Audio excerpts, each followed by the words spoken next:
Pai, eu quero te pedir nessa hora, a tua presença ela é notória entre nós, Senhor. Bom é estarmos aqui, bom é louvarmos a Ti juntos, como família, Senhor. Essa atmosfera agradável, onde a tua presença nos enche, Senhor, nos revigora, nos renova, nos dá força, Senhor. Agora eu quero pedir, Senhor, que Tu me dê ousadia, intrepidez, Senhor, que a minha boca ela seja usada para falar da Tua vontade, Pai. E que Tu prepare o coração daqueles que hão de ouvir a Tua palavra hoje, Senhor. E que essa palavra, Senhor, seja coerente com os ouvidos daqueles que vão ouvir essa palavra, Pai. No nome de Jesus, Senhor. Essa coerência ela só será possível se Tu, Espírito Santo, fizer a Tua obra. No nome de Jesus. Amém. Amém. Hoje, o Ziel e eu tivemos que tirar para o ímpar, né, Uzi? Coitado. Mas dia 4 de maio, o Uzi compartilha com vocês, tá bom? Já fica ciente. Já fica anotado, entendeu? Valeu, Uzi. Ai, ai. Poxa vida. Ele me perguntou, né? Tá com carga? Eu falei, pô, tô com muita. Muita carga. E eu sei que ele também tá. Mas ele, gentleman que ele é, né? Me cedeu a vez dele. Mas aí dia 4 tá com ele, em nome de Jesus. Tu viu que eu já falei, não é nem para chamar o Franco, né? Não mete essa não. Não mete essa não. A gente chama o Franco em junho. Não, você que sabe, tá bom. Amados, eu quero compartilhar de uma carga que eu tenho recebido da parte de Deus, assim, nessa última semana, né? Deus tem falado fortemente ao meu coração acerca de uma palavra. Essa palavra é visão. Visão. Abre a tua Bíblia aí no livro de Provérbios, capítulo 29, versículo 18. Diz assim: não havendo profecia, o povo se corrompe, mas o que guarda a lei, esse é feliz. Né? O que esse Provérbios quer dizer? Não havendo profecia, o povo se corrompe. Profecia aqui, ela pode ser inclusive substituída literalmente pela palavra visão. Inclusive na Reina Valéria, que é a tradução, versão espanhola, ela fala justamente essa palavra. Né? Eu vou gastar um pouquinho no meu espanhol, se tem alguém que fala espanhol aí, vocês, por favor, considerem a limitação do irmão, mas diz assim: donde no hay visión, el pueblo se desenfrena, pero que el guarda a ley es bienaventurado. Então, a versão espanhola fala justamente de visão. Visão. Não havendo visão, o povo se desenfreia, o povo fica desencadeado, o povo fica corrompido, o povo fica perdido, né? Porque não há uma visão. Não, porque a visão ela vem acompanhada de direção. Né? E nesses últimos tempos, nessa última semana, Deus tem falado fortemente ao meu coração acerca da visão da igreja. E preste atenção que o que eu vou falar aqui hoje não é nada novo. Não é nada que os mais antigos aqui entre nós nunca tenham ouvido falar. Não é nada, principalmente, que a liderança nunca tenha ouvido dizer. Entretanto, eu acredito que Deus quer falar conosco acerca do tempo que vivemos como igreja. E Ele quer começar pela visão. Porque o povo no deserto tinha um vislumbre daquilo que poderia ser a terra prometida. Uma terra que emana leite e mel. Então eles visualizavam, vislumbravam uma terra prometida que emanava leite e mel. Né? Então eles marchavam para lá, na direção do Senhor, sendo conduzidos pelo Senhor. Por causa de uma visão, de uma direção. A visão fala disso. A visão fala de você ter direção naquilo que você está fazendo. Né? E, inevitavelmente, né, eu acredito que esse ano que começou para nós, a nossa primeira reunião geral mesmo, ela foi no mês passado, no dia 10 de março, no sítio, né? E esta está sendo a segunda. E nesse meio tempo, nesse espaço de tempo, de domingueiras, de indas e vindas, eu sei que pode ter gerado muitas dúvidas no coração de alguns, né? Principalmente daqueles que não discernem profundamente a visão que Deus tem para a igreja. Isso pode gerar dúvidas, né? É interessante a questão da visão. Quando você, por exemplo, olha para a vida de Isaías, né? Você lê o livro de Isaías, você começa a ler o livro de Isaías, você vai ver Isaías do capítulo 1 ao capítulo 5, falando de uma visão que ele teve da parte de Deus, mas para o povo de Israel, o povo de Deus que estava lá perdido, mas que a direção que Deus deu para ele, o chamado que Deus deu para ele, só veio mesmo no capítulo 6. No capítulo 6, ele teve uma visão do Senhor, a glória do Senhor cobrindo o templo. Ali já se humilhou, já se arrebentou, já se arrependeu. E ali Deus fez o chamado para ele, para um povo de dura serviço, um povo difícil, um povo que ia ver, mas não ia enxergar, um povo que ia escutar, mas não ia ouvir, um povo duro, né?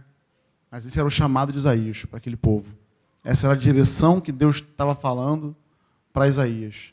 E aí, em cima dessa direção, dessa visão, Isaías começou o seu ministério, começou o seu serviço profético ao Senhor, né? Nós não podemos ser diferentes. Quando a gente olha para a vida de Neemias também, né? Neemias, quando você vai ler o livro de Neemias, principalmente no início, né? Você vai ver que tudo na vida de Neemias começa com um relato que ele ouviu um relato de Jerusalém, dos muros caídos, se entristeceu, jejuou, clamou, pediu perdão a Deus pelos pecados do povo, se entristeceu diante da presença do rei. E o rei perguntou para ele lá porque ele está contristado. E aí ele fala da lamentação dele, da cidade dele estar em ruínas, dos muros estarem em ruínas. E aí então Deus, né? Mas o rei concede que ele volte à sua cidade, volte a Jerusalém e reconstrua os muros. E a partir dali, ele começa a falar e a relatar àqueles que estavam em Jerusalém como Deus foi com ele, como Deus estava sendo com ele, para que ele então pudesse então reconstruir os muros caídos de Jerusalém. Isso tudo através de um vislumbre, através de uma direção, através de um caminho, né?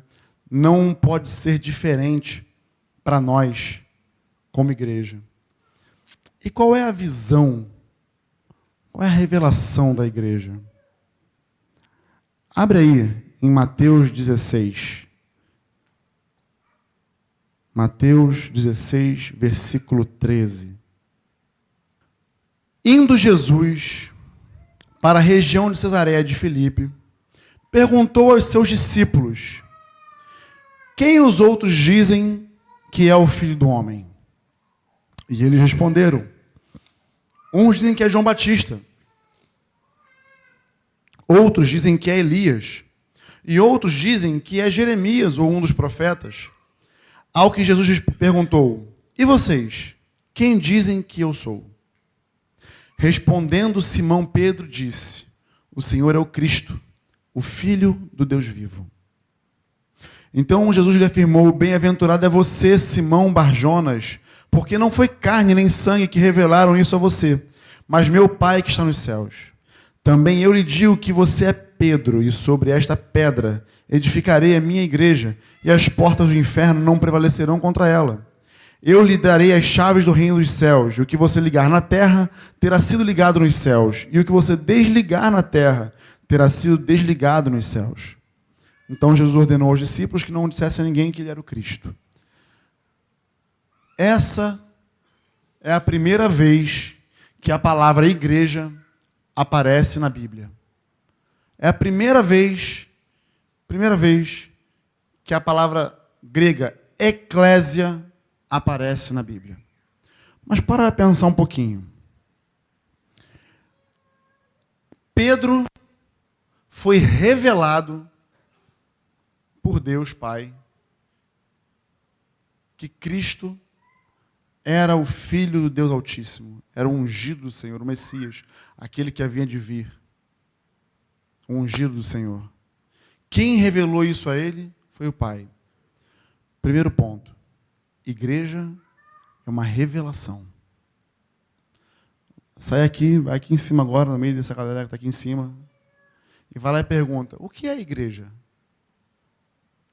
Majoritariamente, e principalmente aqueles que não têm muita familiaridade com a Bíblia, vão dizer para você que igreja é uma construção predial, né? Talvez com os vitrais, ou um sino, uma cruz na ponta, com bancos de madeira ou bancos de couro, né? Aquilo ali é uma igreja. Na verdade, se você fazer aquela brincadeirinha de bate-pronto, de falar a primeira coisa que vem à tua cabeça, se eu falar igreja, o que vem na cabeça? Aí a pessoa pode falar um prédio, uma construção, algo antigo. Mas dificilmente as pessoas vão associar igreja a pessoas. Dificilmente. E, infelizmente, isso tem acontecido no meio da igreja. Vocês querem saber o que eu ouvi? Quando a gente saiu do Quality? Nós ouvimos, né, Zé? Que a igreja tinha acabado. Que a igreja faliu. A igreja faliu, amados? A igreja acabou? Está mais viva do que nunca. Estamos só aquecendo as turbinas.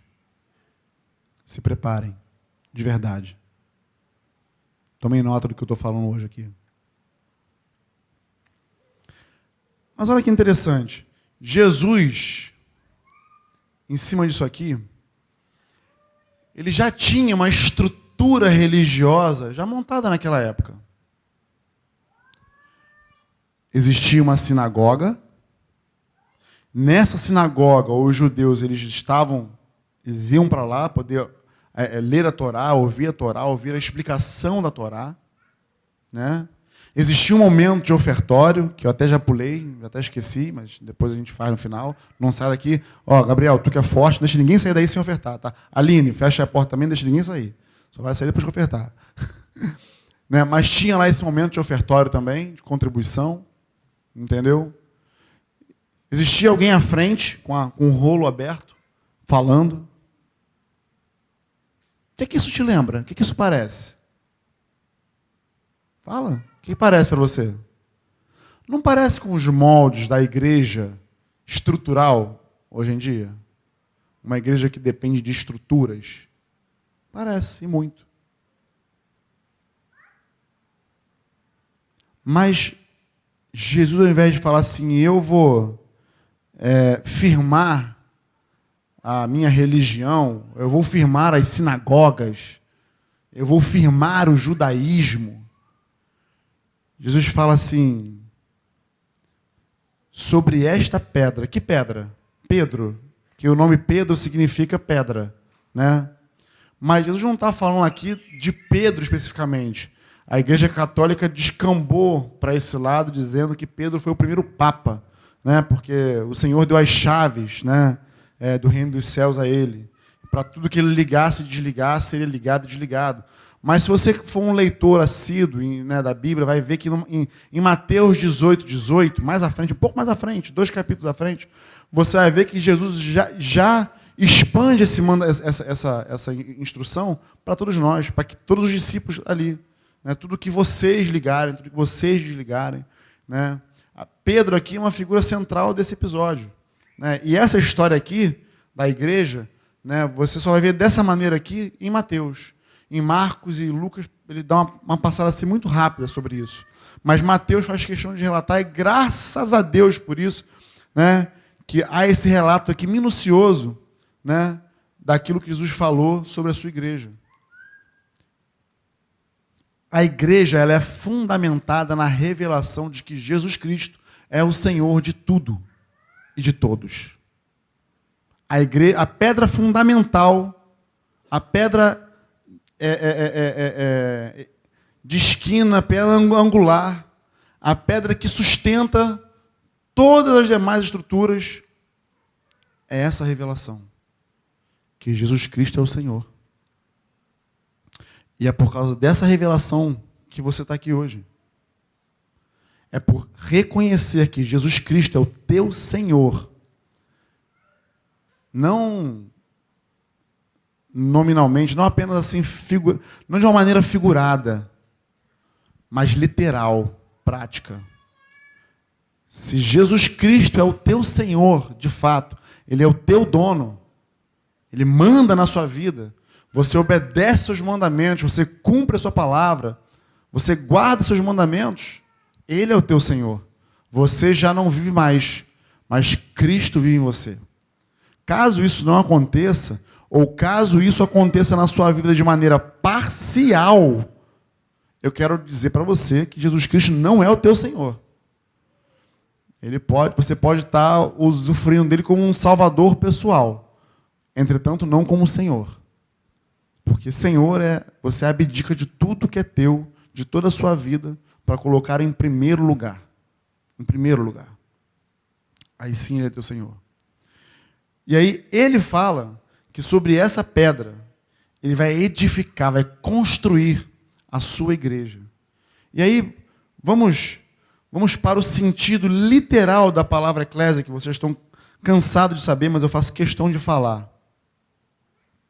Eclésia significa um ajuntamento de cidadãos convocados de suas casas para um lugar público, uma assembleia. Também significa uma assembleia do povo convocada num lugar público, do conselho, com o propósito de deliberar. Uma assembleia de cristãos reunidos para adoração em uma reunião religiosa. Aqueles que em qualquer lugar, em uma cidade, vila, constituem tal companhia e estão unidos em um só corpo. O corpo inteiro de cristãos espalhados pela terra. Deixa eu fazer uma perguntinha básica. Aonde está o prédio aqui? Aonde está a construção?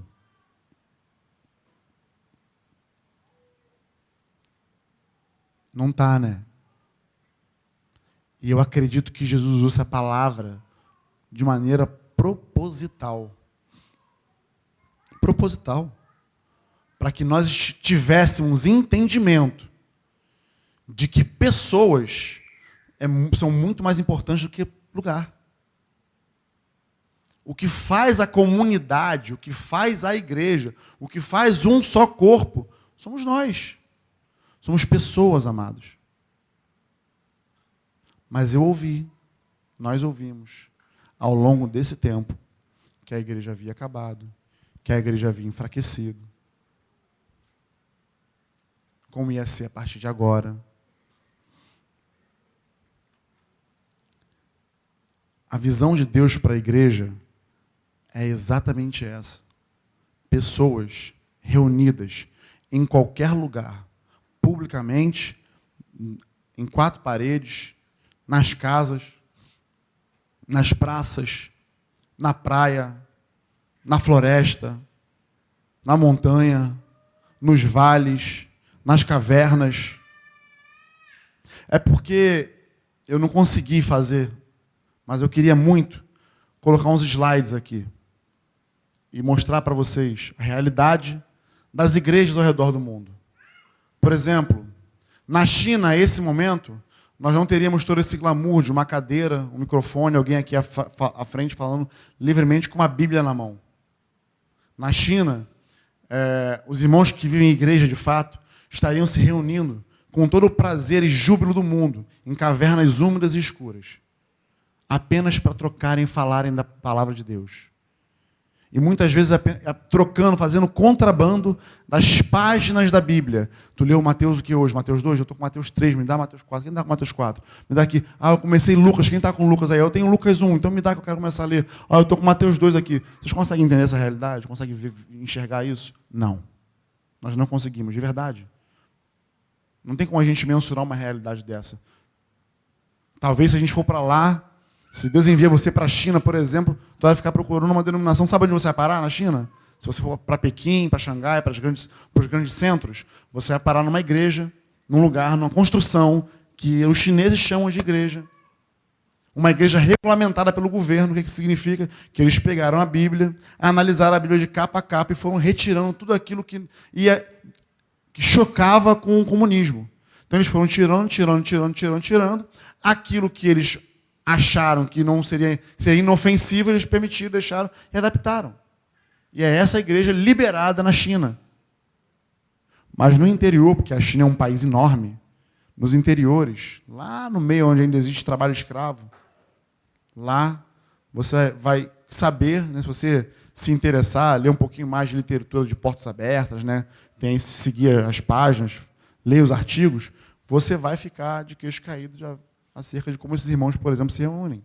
Você vai chegar num país da África, você vai ver pessoas ao redor de uma grande árvore, uma frondosa, enorme, 15, 20, 30, 40 pessoas louvando ao Senhor, sem instrumento, com um banco de tronco, louvando ao Senhor, com alegria e singeleza de coração, porque isso é a igreja.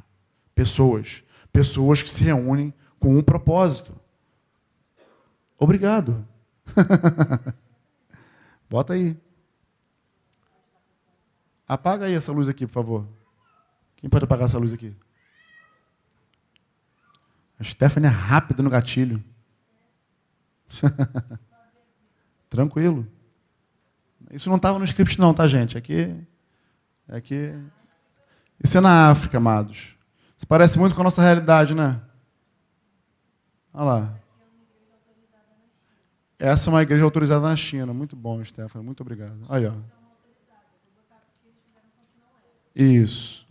Isso aí é o que eles fizeram com o que não era. Muito bom, Stephanie. Muito obrigado. Sim, fica tranquilo. A gente tem paciência. Fique em paz.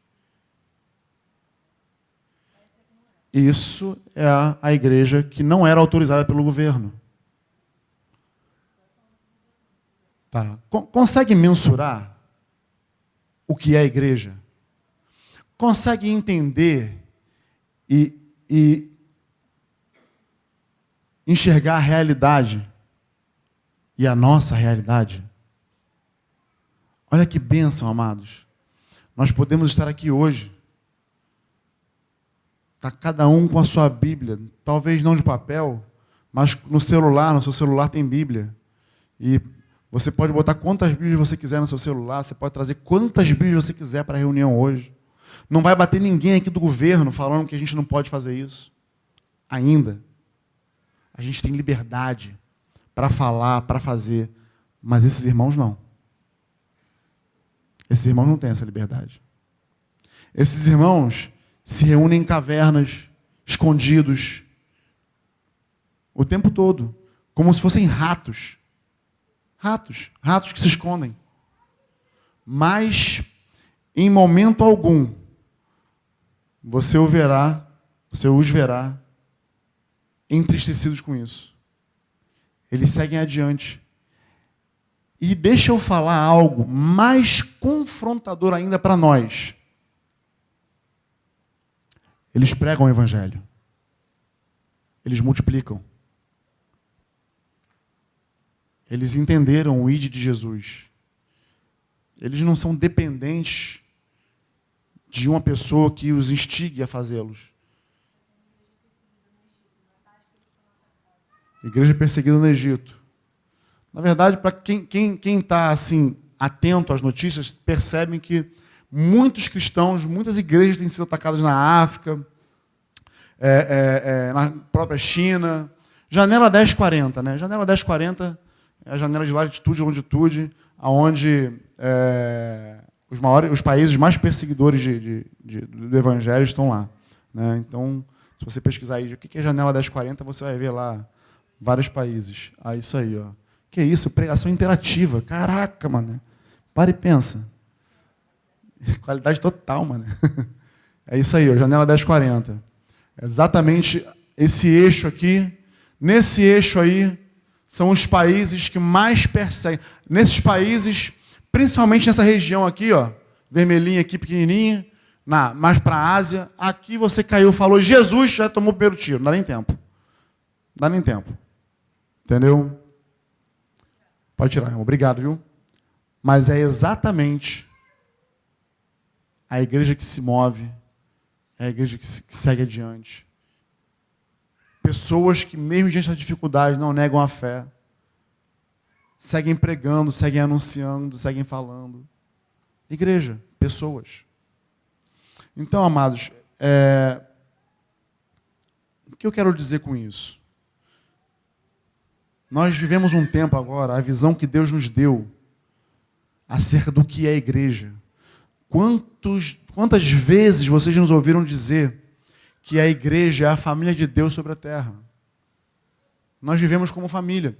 Essa é a visão que Deus nos deu, é o óleo, a graça que Deus nos deu como igreja, como família. Né?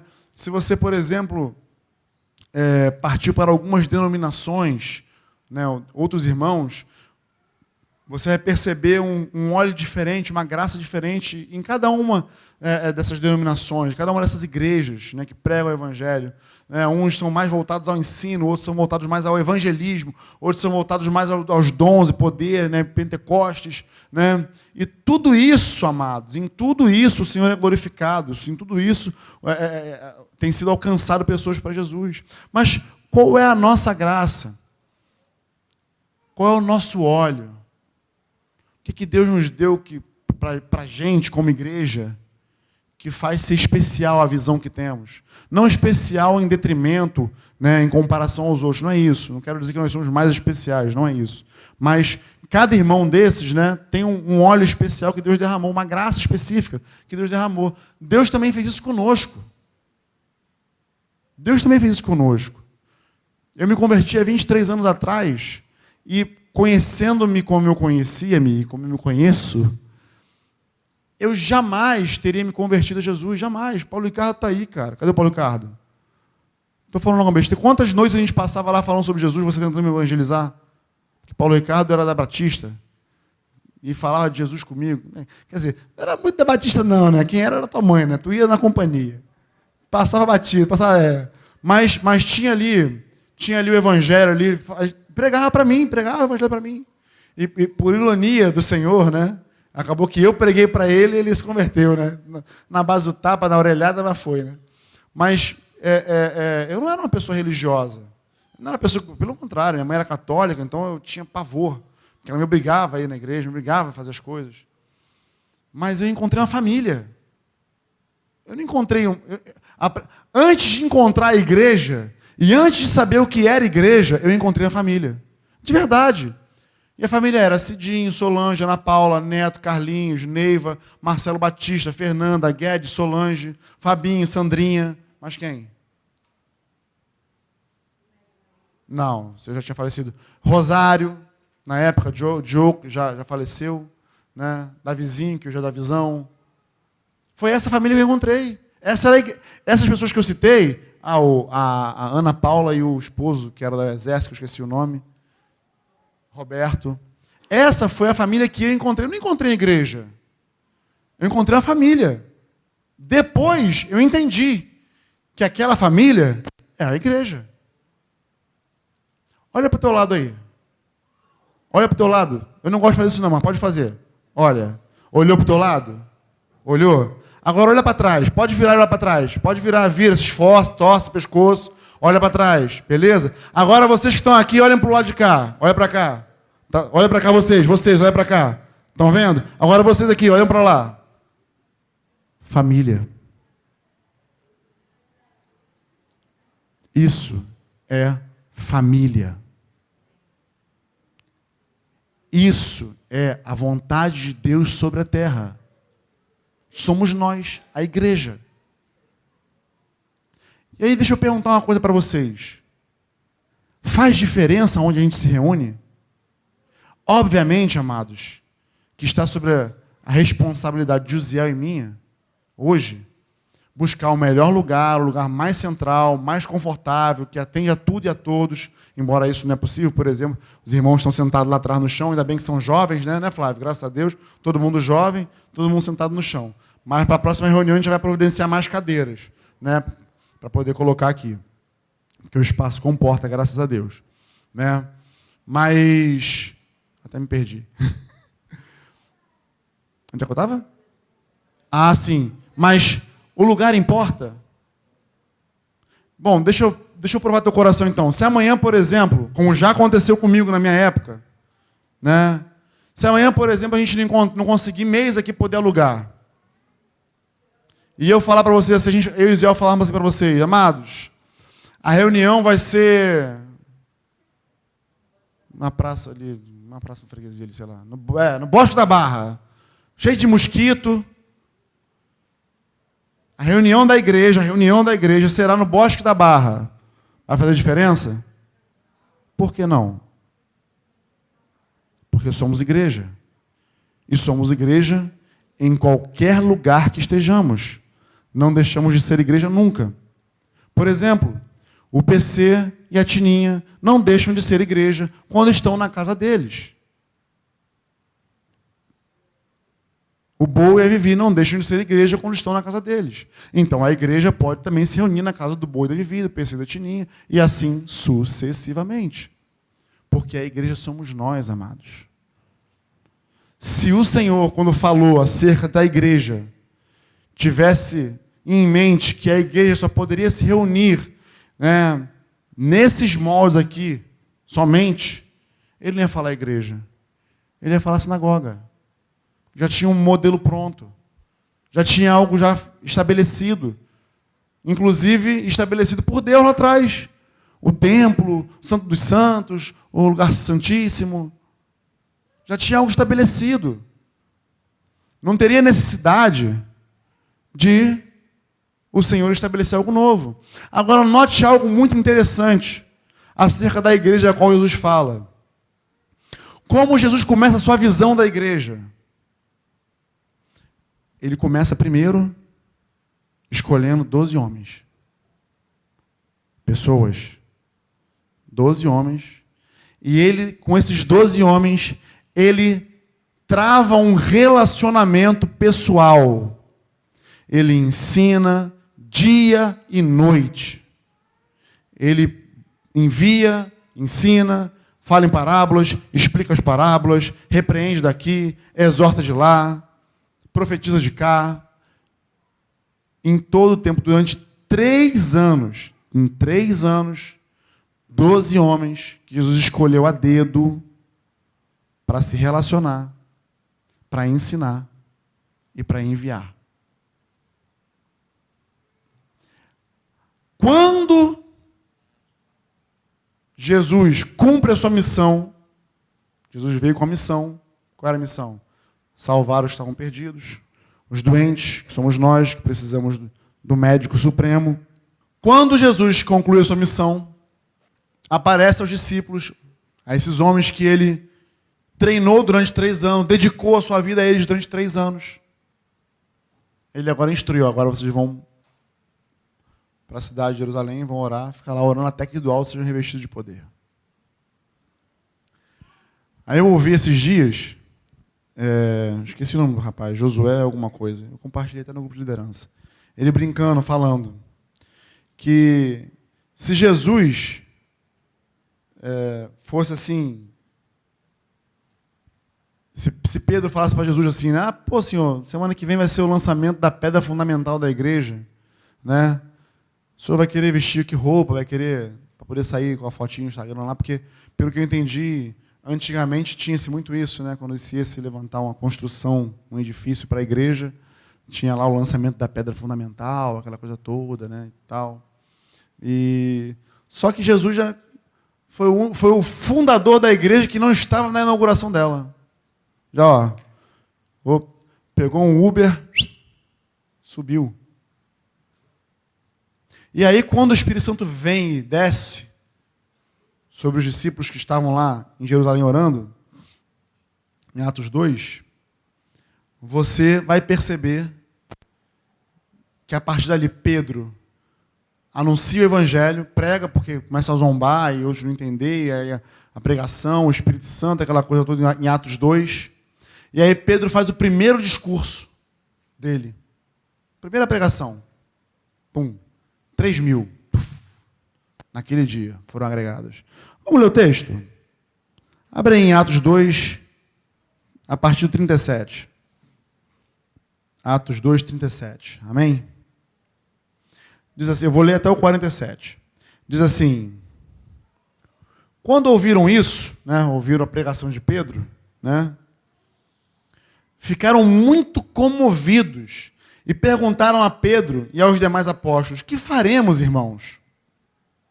Pedro respondeu: arrependam-se e cada um de vocês seja batizado em nome de Jesus Cristo para a remissão dos seus pecados, e vocês receberão o dom do Espírito Santo. Porque a promessa é para vocês e para os seus filhos e para todos os que ainda estão longe, isto é, para todos aqueles que o Senhor, nosso Deus, chamar. Com muitas outras palavras, Deus deu testemunho e exortava-os, dizendo: salvem-se dessa geração perversa. Então os que aceitaram a palavra de Pedro foram batizados, havendo um acréscimo naquele dia de quase 3.000 pessoas. A gente fala 3.000, né? Mas foram quase 3.000. De repente foram 2.999, né? E aí, amados, do versículo 42 ao 47, eu quero frisar bem com vocês, porque é exatamente essa conduta que nós temos que ter e viver como igreja. Entende? Fala assim: e perseveravam na doutrina dos apóstolos. Quem perseverava? Aqueles que já estavam no contexto antes, e esses quase 3.000 que já foram agregados. Como é que eles começaram a viver? Como é que eles passaram a viver? Perseverando na doutrina dos apóstolos e na comunhão, no partir do pão e nas orações.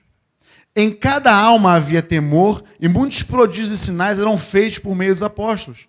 Todos os que criam estavam juntos e tinham tudo em comum. Vendiam as suas propriedades e bens, distribuindo o produto entre todos, à medida que alguém tinha necessidade. Diariamente perseveravam, unânimes no templo, partiam o pão de casa em casa e tomavam as suas refeições com alegria e singeleza de coração, louvando a Deus e contando com a simpatia de todo o povo. Enquanto isso, o Senhor lhes acrescentava dia a dia os que iam ser salvos, os que iam sendo salvos. Olha que interessante, amados. A igreja começou então a perseverar na doutrina dos apóstolos. Ou seja, qual era a doutrina dos apóstolos? Eram os ensinos de Jesus. Você quer saber qual era a doutrina dos apóstolos? Você quer aprender a doutrina dos apóstolos? Leia os evangelhos. Você quer assim um curso rápido das doutrinas? Bem assim, rapidão assim, um basicão. Quer dizer, não vou falar basicão, porque nem é basicão, porque a gente... Mas, para você assim, já ficar ligado, pô, eu não sei, estou perdido, por onde eu começo? Vai lá, comece em Mateus 5, 6 e 7. Pega essa dica aí. Assim que eu me converti, eu não sabia para que lado ir para a Bíblia, porque são muitas páginas, muitas folhas, muitos livros. Não sabia nada. Aí esse Jim falou assim, cara, lê Mateus 5, 6 e 7. Quem sabe o que está escrito em Mateus 5, 6 e 7?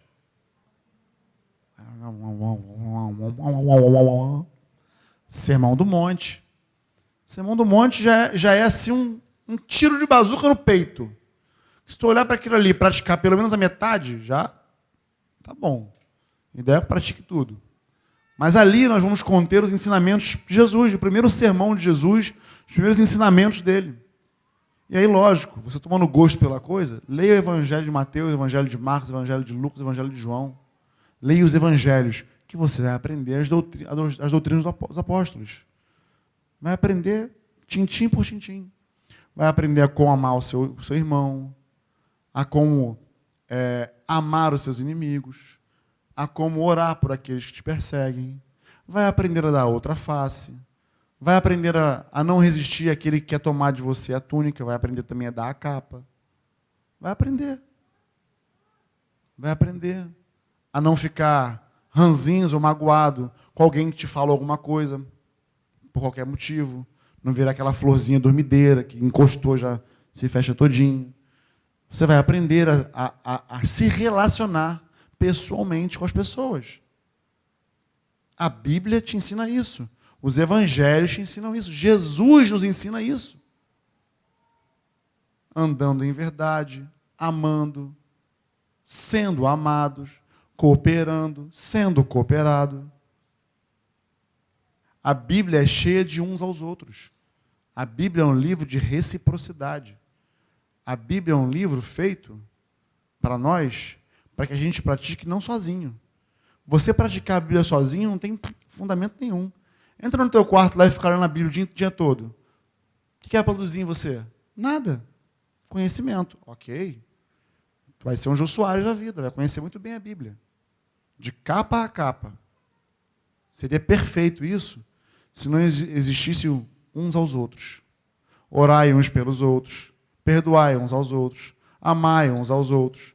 Suportai uns aos outros. E aí, quando eu falo suportai, a Bíblia está querendo dizer, não é para você assim, aquele irmãozinho tem que suportar ele. Não, não é isso não. Poxa, aquele irmãozinho, eu tenho que dar suporte a ele. Assim como essa mesa está sendo amparada pelos pés dela, assim como essa tábua aqui enorme, se transforma em uma mesa, assim como as cadeiras estão sendo suportadas pelos pés, assim como aquela câmera que o Renan está filmando está sendo suportada pelo tripé, é assim que você deve suportar o seu irmão. Né? Suportar. Então, existe uns aos outros. Sempre. E aí, a comunhão, eu sei que a gente fala assim, né? Hoje a gente tem entre nós esse hábito. Não, vamos lá para casa ter uma comunhão. Aí a comunhão é o quê? Tu bota a comida, come, e aí, de repente vê um filme, ou joga papo fora e foi. Estamos em comunhão aqui. A comunhão bíblica, ela nada tem a ver com esse tipo de comunhão que a gente faz. Comunhão é ter tudo em comum. E o que nós temos em comum? O que nós temos em comum, amados? O único motivo de estarmos aqui agora, alguns passando frio, inclusive quem tiver com frio, tiver casaco para poder doar, tem uns irmãos e irmãs que na frente estão aqui, com frio. A única coisa que nós temos em comum aqui entre nós é Jesus. Para observar, no meio dessa diversidade, você é diferente. Eu sou diferente. Tem uns que são mais quietinhos, outros são mais espalhados. Somos diferentes uns dos outros, mas tem uma coisa que nós temos em comum. Uma coisa não, perdão. Uma pessoa que nós temos em comum, que nos liga, que nos une, que nos faz ser osso no osso, ligamento, carne, músculo, nos faz ser corpo, nos faz ser um. É Jesus. Então, quando a gente se reúne para estar em comunhão, para termos algo em comum, é inevitável que Jesus marque presença nesse juntamento. É inevitável. É inevitável. Então, pratique a presença de Jesus, Cristo, nas comunhões e nos ajuntamentos que vocês fazem. De maneira informal, poxa, o Ziel foi lá em casa jantar, almoçar e tal. Vai chegar, eu tenho certeza, vai chegar um momento que vai começar um assunto de Cristo, bíblico, santo. Né? E é nessa hora que a gente tem tudo em comum. É principalmente nessa hora. Pode ser que alguém seja parecido com você na personalidade, na maneira de agir, e aí isso até facilite o teu trato, facilite o teu relacionamento com essa pessoa. Né? Algumas pessoas a gente dá uma liga mais rápido, mais fácil, né? Porque são parecidas. Né? Mas isso não quer dizer em absoluto que a gente tenha que se abster de ter contato com as pessoas que são diferentes de nós. Porque, inclusive, diferente nos ajuda. Eu lembro do Franco falando que uma irmã chegou para ele chegou em alguma cidade, agora não me lembro onde foi, não vou nem falar porque posso cometer injustiça, mas eu me lembro dessa fala do Franco. Ele chegou num lugar, e uma irmã virou, a irmã foi ousada, né? Ou sem noção, não sei, aí vocês julguem. Mas virou para ele e falou assim, cara, eu não gosto de você. Para e pensa aqui, vamos trazer agora para a nossa realidade. Se fosse você, imagina, vamos montar um cenário, mas você está chegando aqui, ó, a gente está com saudade de estar um com o outro, né? Reunir a igreja toda, que você não vê o irmão tal. Aí, de repente, tu chega para poder abraçar um irmão. Cara, eu não gosto de você. Eita. Chega até a dar uma murchada, né? Porque nós temos uma necessidade de aprovação danada. A gente fica querendo a aprovação dos homens o tempo todo. E esquece de querer ter a aprovação de Deus na nossa vida. E aí um homem como Franco, mais maduro, mais à frente ao seu tempo, né? Fechou a mão assim, ó. Não, né? Claro que não. Isso seria se fosse eu ou você. Mas o Franco falou, que bom, amada. É bom isso. Bom ouvir isso. Porque normalmente eu estou cercado de pessoas que me amam. Mas estar perto de alguém que não gosta de mim vai me ajudar. Vai me ajudar a amar você, vai me ajudar a tratar a minha alma, a me aperfeiçoar e me parecer mais com Jesus. Seria essa a resposta que você daria? Seja sincero, não precisa me responder não, não precisa se expor não. Não seria. A minha não seria. É natural que quando a gente é rejeitado, a gente rejeite também. Isso é natural do ser humano. Entretanto, essa natureza pecaminosa e caída da carne não pode residir mais em nós. Por isso nós temos Jesus. Por isso nós temos Ele como alvo. Por isso nós temos Ele em comum. Se você for rejeitado, não rejeite. Ame. Ame. Se aproxime. Quebre com a rejeição. Ensine. Não fica de mimimi. Porque cheguei perto do irmão e falou que não gosta de mim, não me ama. Não, amado, seja maduro. Seja maduro. Se Cristo foi rejeitado, o que esperar de nós? Então, a nossa comunhão tem a ver com Ele. Nossa unidade tem a ver com Ele. No partir do pão e nas orações, juntos, aí entra a hora da comida, as orações, a comunhão na oração, a unidade na oração. E a partir daí, né, eles viam a necessidade de cada um. Se um tinha mais e via a necessidade de outro, vendia o que possuía para poder suprir a necessidade. Não existia entre eles necessitados por conta disso. Por quê? Porque enxergaram Jesus Cristo como o Senhor da vida deles. E quando diz o teu Senhor, você não tem mais domínio sobre as suas finanças, você não tem mais domínio sobre os seus bens, você não tem domínio sobre a sua vida.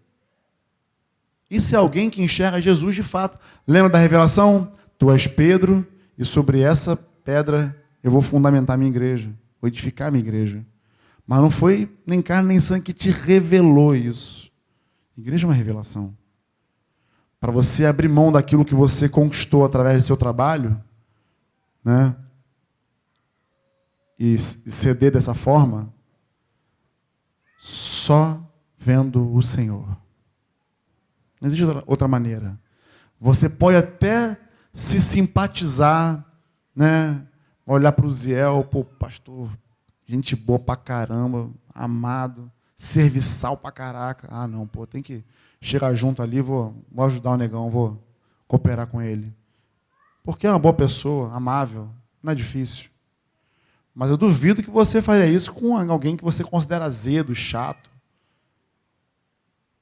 Mas nem o azedo e chato, e nem o Ziel que é legal e doce, né? Lembrei agora do negro doce. Nem o Ziel nem o chato merecem nada. Nenhum de nós merece. Mas quando nós olhamos para o Senhor, a gente não questiona quem merece ou quem não merece, porque ninguém merece nada. Nós fazemos por obediência. Fazemos porque vimos o Senhor. Fazemos porque entendemos que somos parte de um todo. De um todo. Ou como o João fala, né, quem vê alguém passando necessidade, tendo bens dessa terra e não o acode, como pode habitar nele o amor de Deus? 1 João 3,16, se eu não me engano. Como pode? Não tem, né? Não tem como. E aí, tomavam suas refeições com alegria e singeleza, louvando a Deus o tempo todo. Essa prática, amados, aí eu quero resumir aqui, que essa prática toda da igreja, esses primeiros passos da igreja, fizeram com que Deus, o próprio Deus, enviasse à igreja, acrescentasse à igreja aqueles que iam de ser salvos. Era essa movimentação.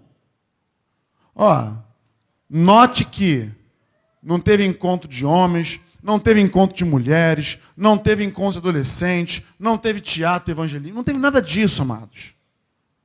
Teve vida com Deus. Vida.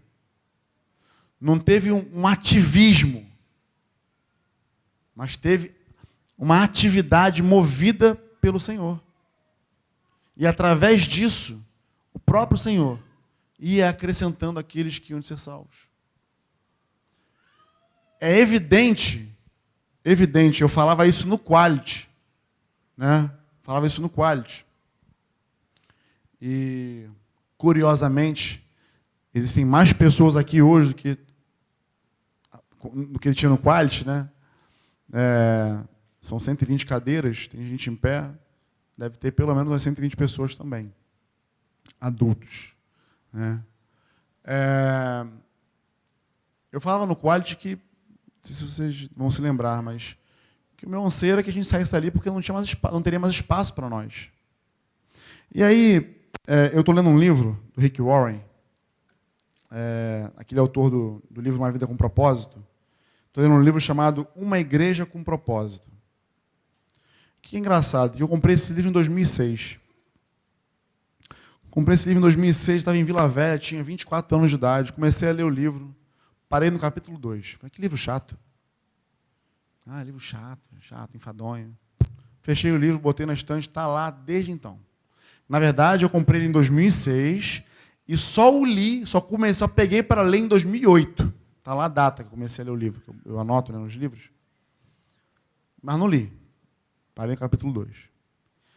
E desde a semana passada, na verdade, há 2 semanas, o título desse livro não me sai da cabeça. E eu estou tentando ler um livro do John Bevere lá e não consigo. Cultivando a presença de Deus lá, a presença do Senhor, sei lá. Eu estou tentando ler um negócio e não consigo. Comecei, parei. Comecei, aí recebi um presente de aniversário do Bo, num livro do lado de Paulo, que eu falei, cruzei, não vou ler. Aí parei o de Paulo, falei, caramba, eu não consigo para lado nenhum. E há 2 semanas, estou com esse livro na cabeça. Falei, meu Deus do céu, não é possível.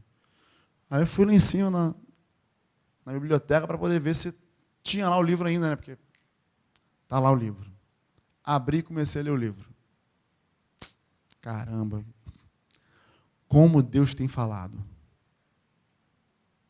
Como Deus tem falado. A minha língua está coçando para falar mais outras coisas aqui, mas eu não posso falar porque eu ainda não conversei com o Bigode ali, entendeu?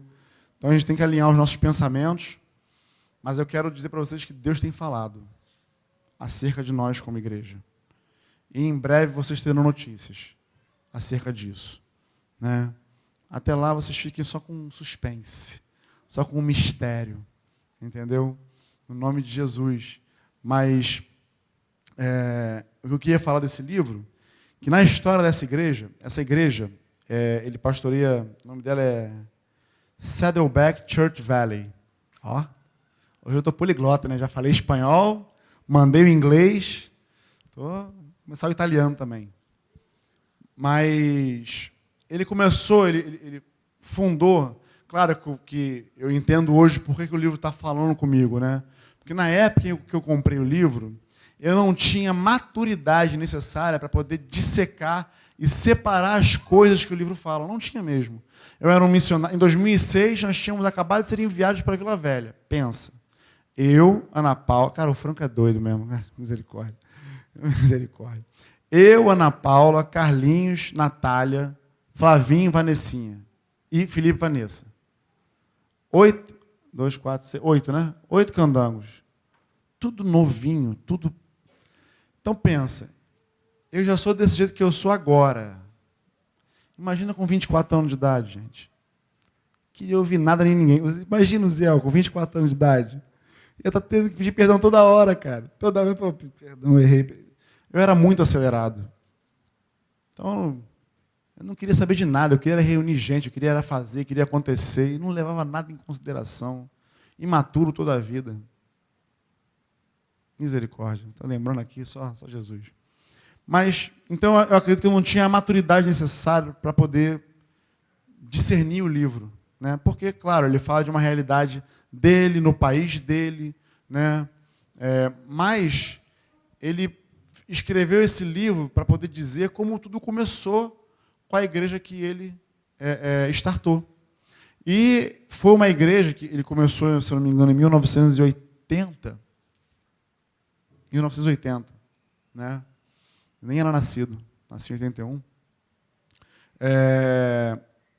Ele começou com 7 pessoas. na sala da casa dele. Orou a Deus, pesquisou, orou, e se mudou para o sul da Califórnia. Foi uma direção de Deus para ele lá, assim que ele terminou o seminário dele. Foi para lá. E lá ele não tinha dinheiro. Uma história de fé muito tremenda. Não tinha dinheiro, foi para uma... Como é que fala? Negócio que aluga a casa, Jesus? Imobiliária. Foi para uma imobiliária, foi lá, falou com... Olha a hora. Misericórdia. Gente, você não pode falar, deixa eu falar assim, não. Misericórdia. Está acabando já, está acabando. Jesus, amado, passou rápido. Eu olhei no relógio, eram 8 horas agora. Fala pra caraca. Mas, enfim, já fazendo contato com o cara da imobiliária, perguntou se ele frequentava alguma igreja, se ele participava de algum grupo, o cara falou que não. Então você vai ser o primeiro membro da minha igreja, já pregou para o cara, já trouxe o cara, ele e a família para a reunião, para o estudo bíblico na casa dele. Quando viram na primeira semana, já tinham 7 pessoas, e o cara levou outras pessoas. E aí, meu amigo, o crescimento da igreja foi assim, expansivo, explosivo, né? E ele disse que até que ele conseguisse estruturar, quando eu falo estrutura mesmo, né? Comprar um lugar, edificar um lugar para a igreja se reunir, foram 15 anos.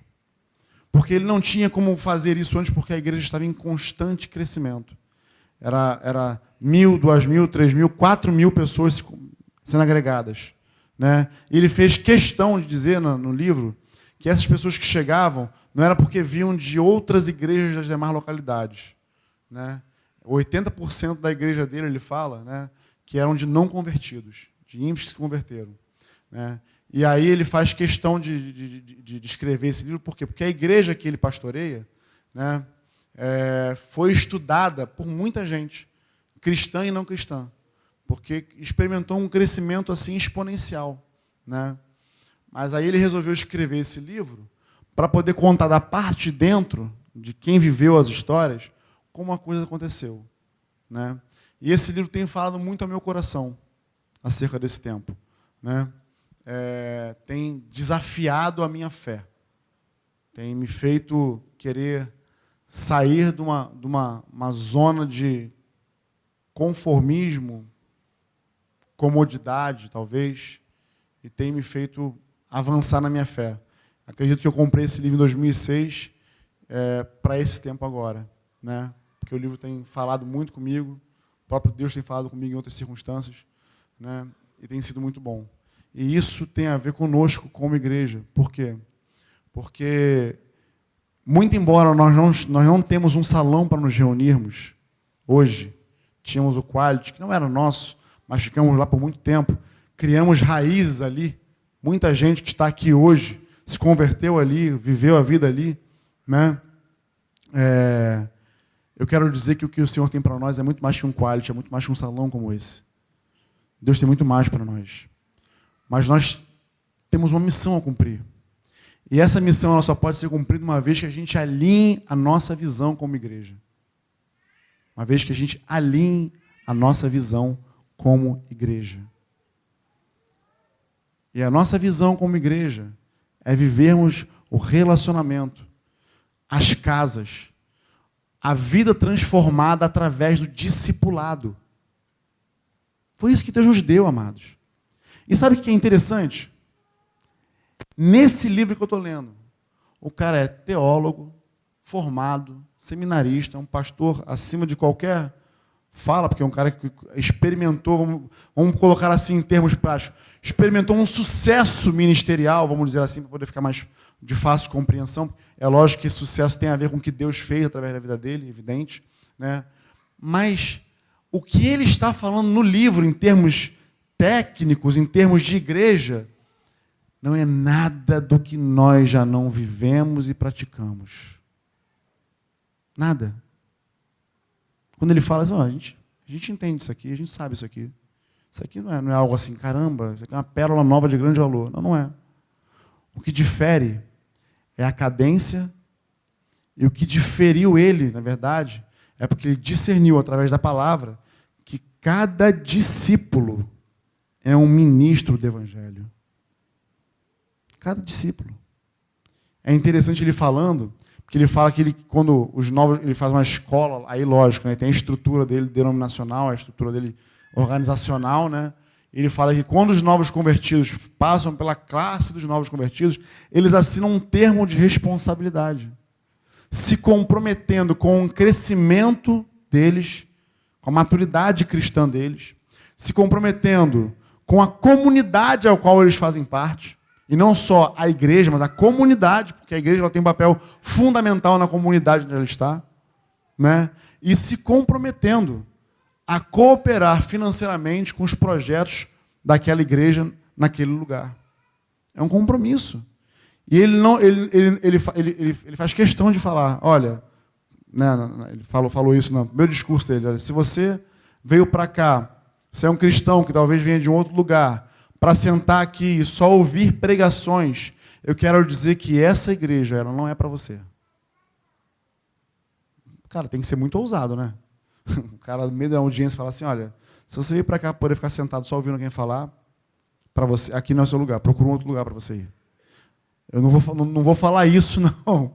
Mas eu quero dizer que ele não está errado. Porque a visão, ela tem que estar alinhada com a missão da igreja. Qual é a missão da igreja, amados? Mateus 28, 18 a 20. Ide por todo mundo, pregar o evangelho. A missão da igreja se dá através da pregação, do batismo, do ensino. Você prega, ganha, confirma, batiza, ensina, edifica e envia. Essa é a nossa missão como igreja sobre a face da terra. Essa missão está sobre a minha vida como pastor, sobre a vida do Zé como pastor. Mas está também sobre a vida de cada um que está aqui ouvindo. E por que talvez a gente não tenha experimentado ainda um crescimento exponencial? Porque nós paramos de fazer discípulos. Anota. Isso está prestes a mudar. Anota de verdade. Olha bem para mim. Isso está prestes a mudar na nossa vida como igreja. Nós vamos dar atenção aos fracos. Vamos pastorear os cansados. Vamos cooperar com os feridos. Vamos ensinar os novos. Vamos capacitar a cada um de vocês a irem e fazerem discípulos. No nome de Jesus. Porque foi para isso que o Senhor nos chamou. Não vamos mais viver uma vida acomodada nos nossos lares, nos nossos grupos caseiros. Não. Tenho mais para falar com vocês, mas não agora. Nem no dia 4 de maio, porque vai ser o Zé que vai ministrar. Mas a gente tem mais coisas por vir. Então, aqui são as turbinas. Preparem-se. Preparem-se para aquilo que o Senhor está prestes a fazer no nosso meio. No nome de Jesus. Não se incomodem. Não se incomodem com o momento que nós estamos vivendo agora. Nós precisamos passar por isso. Nós necessitamos passar por esse momento. Nós precisamos aprender com esse momento que estamos vivendo. Nós não estamos desigrejados. Nós somos a igreja, entenda isso. Viva isso, essa é a visão que Deus nos deu. Por isso, nesse momento que nós vivemos assim, valorize as domingueiras, valorize cada momento com a igreja, valorize. Não se canse, pelo contrário. Está chegando um momento em que a gente vai começar a peregrinar, a caminhar, a, de fato, se deslocar, a nos movimentar. Igrejas ambulantes que somos, com pés e mãos, boca, olhos, nariz e ouvido, para ir fazer, falar, andar, caminhar a segunda milha e seguir nessa direção. No nome de Jesus. Amém? Eu quero terminar lendo um versículo que o Bo falou para mim ali, que Deus falou com ele entre janeiro e fevereiro, se não me engano, né, Bo? De Isaías. E eu acredito que essa palavra ela é profética para nós nesse tempo, ok? Então, Isaías 54, versículo 2 e 3. Abre aí. Isaías 54, versículo 2 e 3. Diz assim: alargue o espaço da sua tenda e aumente o toldo da sua habitação. Não o impeça, alongue as cordas e firme bem as estacas, porque você se expandirá para a direita e para a esquerda. A sua posteridade possuirá as nações e fará com que se povoem as cidades arrasadas. No nome de Jesus. Ouve bem o que eu estou falando. Ouve bem essa palavra. Esse é o momento em que nós vamos alargar as nossas tendas. Esse é o momento em que nós temos que firmar as nossas estacas. Firmá-las não só no solo, mas a firmeza dos princípios. Firmá-la nos princípios que estão arraigados em nós. Daquilo que é a igreja. Quem é a igreja? Como a igreja deve viver? Qual é a missão da igreja? É sobre isso, amados. Isso é o que gera vidas. Isso é o que trouxe você até aqui hoje. Isso é o que fez você estar conosco até hoje. Desde os mais antigos até os mais novos. Isso foi o que atraiu você até nós. E é isso que vai atrair as outras pessoas até você e até nós como igreja. Eu não espero ficar muito tempo nesse salão. Eu não espero ficar muito tempo nesse lugar de reunião, porque nós não vamos estar sendo comportados aqui por muito tempo. Se nós tivermos que ficar 15 anos como o irmão lá ficou, até arrumar um lugar para nós fixo, que seja, mas que até lá a gente siga vivendo a vida comum da igreja. No nome de Jesus. Amém? Vocês podem ficar de pé? Vamos orar. Quero que você vá para casa hoje pensando no que eu falei. Eu não falei tudo. Ainda preciso me alinhar com o Ziel e sujeitar a ele. Para ele depois não dizer que eu estou louco. Entendeu? Para que ele seja louco junto comigo. Preciso me sujeitar à liderança. Sujeitar a Cidinho também. Quero confirmações de Deus. E Deus vai... É o caminho que eu estou trilhando. Com Deus, eu quero confirmação de Deus através da vida desses irmãos. Então, em breve falaremos mais. Mas até lá, vamos pensando nessa reunião de hoje. Vamos pensando na parte de cada um de vocês. Naquilo que cada um de vocês tem que fazer. Amém? Pai, nós queremos te louvar por esse tempo tão bom. Tão agradável é, Senhor, estarmos juntos em união, em comunhão. Como é bom, Senhor, viver em família. Como é bom pertencer a Ti. E como é bom fazer parte do Teu corpo, da Tua família. Eu peço, Senhor, no nome de Jesus, que aquilo que foi falado aqui, que Tu traga, Senhor, revelação, assim como Pedro foi revelado acerca daquilo, de quem Tu era, de quem Tu és. Que Tu revele a cada um dos meus irmãos acerca desse tempo que vivemos como igreja. Põe, Senhor, o Teu fogo no coração de cada um deles. Tira as escamas dos olhos e abre, Senhor, os ouvidos para ouvirem a Tua voz. Chegou o tempo, Senhor, de alargarmos as nossas tendas, de firmarmos bem as nossas estacas, Senhor, para expandirmos. Pode parecer loucura, Senhor, mas esse é o tempo que Tu escolheu para nós. Seja assim, Pai, no nome de Jesus. Seja esse um marco, o início de um novo tempo no meio do Teu povo, Senhor. Confirma cada palavra no coração dos meus irmãos. No nome de Jesus, Senhor. Leva-nos para casa, debaixo da Tua segurança. Assim como chegamos, Senhor, leve cada um dos meus irmãos também de volta para casa em segurança, Senhor. E siga falando ao longo da semana. Siga martelando no coração e na mente de cada um acerca da Tua vontade para esse tempo.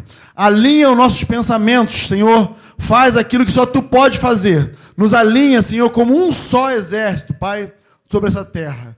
Para, Senhor, realizarmos a Tua missão aqui como igreja. No nome poderoso de Jesus. Amém?